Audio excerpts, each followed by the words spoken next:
Quand la lumière rencontre l'ombre, l'histoire du sorcier et du pasteur. Dans une région reculée vivait un homme que tout le monde craignait. On l'appelait Mabanga, le sorcier silencieux. Il ne criait pas, il ne menaçait pas. Mais quand son nom était prononcé, les voix baissaient. On disait que, il connaissait les secrets de la nuit, il parlait aux choses invisibles. Il voyait avant que les autres ne comprennent. Les gens n'osaient pas l'affronter, ils préféraient l'éviter. L'arrivée du pasteur. Un jour, un nouveau pasteur arriva dans le village. Son nom, Pasteur Eli. Il n'était pas impressionnant. Pas riche, pas célèbre, pas bruyant, mais il avait une chose rare. La paix. Quand les gens lui parlèrent de Mabanga, il disait « Pasteur, fais attention. Ici, il y a des forces. » Le pasteur répondit calmement « Là où il y a la peur, la lumière est attendue. » La rencontre inattendue. Un matin, alors que le pasteur marchait seul, il croisa Mabanga. Le sorcier le regarda longuement. Puis il dit « Pourquoi tu n'as pas peur de moi ?» Le pasteur sourit. « Parce que je ne marche pas seul. » Mabanga fronça les sourcils. Personne ne lui avait jamais répondu ainsi. Le défi silencieux. Les jours suivants, Mabanga observa le pasteur.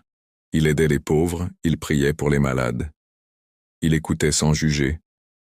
Mabanga pensa « Il est différent. » Mais tout homme a une limite.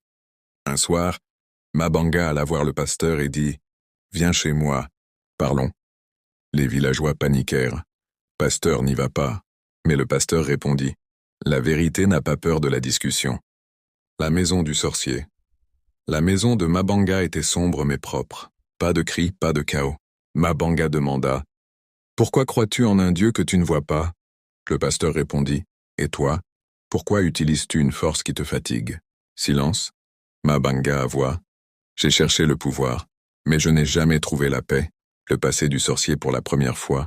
Mabanga parla de son passé. Rejeté, humilié, blessé. Il avait cherché une force pour ne plus jamais être faible. Le pasteur dit doucement « Le pouvoir sans amour devient une prison. » Mabanga baissa la tête. Le moment de vérité, Mabanga demanda « Et si je laisse tout ça, est-ce que je serai encore quelqu'un ?» Le pasteur répondit « Tu ne perdras pas ton identité. Tu retrouveras ton humanité. » La transformation. Les jours passèrent. Mabanga ne disparut pas, il changea. Il ne pratiquait plus la peur. Il cherchait la paix. Les villageois furent choqués. « Même lui peut changer ?» Le pasteur répondit « Personne n'est trop loin pour la lumière. » La grande leçon. Le narrateur conclut « La vraie force n'est pas de contrôler les autres, mais de se libérer soi-même. » La lumière ne combat pas l'ombre. Elle l'éclaire, et l'ombre recule. Question pour les commentaires. Penses-tu